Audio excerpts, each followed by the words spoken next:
Hello friends, चलो आज के इस वीडियो में ब्लेंडर में इस तरह का खूबसूरत पॉट कैसे बनाना है वो आज की इस वीडियो में हम सीखते हैं। तो इसके लिए सबसे पहले हम फाइल में जाके एक न्यू फाइल को ओपन कर लेते हैं और जो एग्जिस्टिंग क्यूब है उसको डिलीट करके एक यूवी स्पेयर को ऐड करके लेते हैं।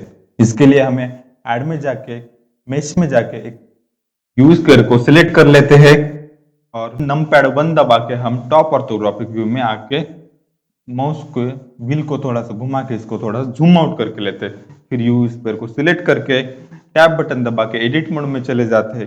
अल्ट प्लस ए दबा के पूरा यू स्पेयर को डील सिलेक्ट करके लेते हैं। अल्ट प्लस जेड दबा के एक्सरे मोड में चले जाते हैं।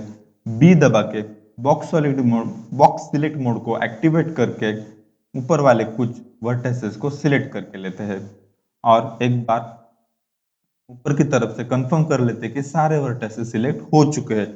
अब नमपैड 1 दबा के फिर से टॉप ऑर्थोग्राफिक व्यू में आते हैं।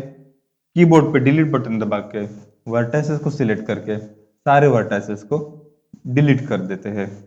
फिर से टॉप ऑर्थोग्राफिक व्यू में आते हैं और अब हमें ये ऊपर की पूरी लूप सिलेक्ट करनी है। तो इसके लिए हमें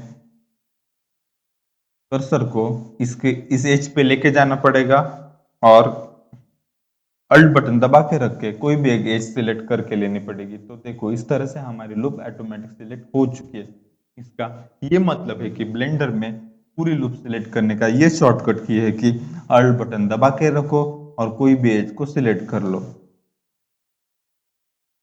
इस तरह से। अब हम फिर से नमपैड 1 बटन दबा के टॉप ऑर्थोग्राफिक व्यू में आते हैं और ई दबा के जेड दबा के इसको जेड एक्सिस पे थोड़ा सा एक्सट्रूड करके लेते हैं। फिर से ई दबा के जेड दबा के और थोड़ा एक्स एक्सिस पे एक्सट्रूड करके लेते हैं और एस दबा के इसको थोड़ा सा स्केल अप करके लेते हैं।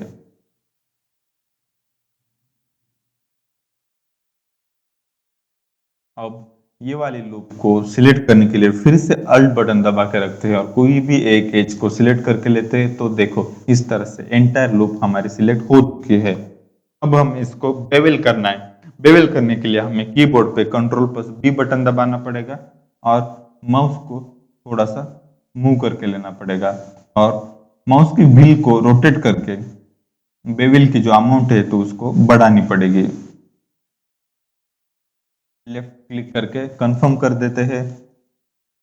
अब हम अल्ट प्लस जेड दबा के एक्सरे मोड से वापस आते हैं। टैब बटन दबा के ऑब्जेक्ट मोड में आते हैं। राइट बटन दबा के स्प्लिट स्मूथ को एक्टिवेट करके इसको स्मूथ करके लेते हैं। एक बार हम टॉप से देखेंगे तो हमें ये दिख रहा है कि इस पॉट की जो थिकनेस है वो बहुत कम है। तो थिकनेस बड़ा करने के लिए हमें रेंज आइकॉन में जाके एड मॉडिफायर्स में जाके सॉलिडिफाई मॉडिफायर को एक्टिवेट करके लेना पड़ेगा और थिकनेस वाली वैल्यू को थोड़ा सा इंक्रीज करना पड़ेगा। तो इस तरह से हमारे पॉट की थिकनेस अब बढ़ चुकी है। अब बस हमें इसको कलर करना है। कलर करने के लिए हमें सॉलिड मोड को चेंज करके मटेरियलिस्टिक प्रीव्यू मोड में चले जाना पड़ेगा। मटेरियल वाले प्रॉपर्टीज को एक्टिवेट करके न्यू में जाके बेसिक कलर्स को सिलेक्ट करके मन चाहे हमारे कलर को हम सिलेक्ट कर सकते हैं। तो जो हमने थंबनेल में ब्लू कलर का पॉट देखा था वही पॉट हम यहाँ पे भी लगा देते हैं और कंफर्म कर देते हैं। तो इस तरह से हम ब्लेंडर में एक खूबसूरत सा पॉट बना सकते हैं। Thanks for watching. Subscribe for more.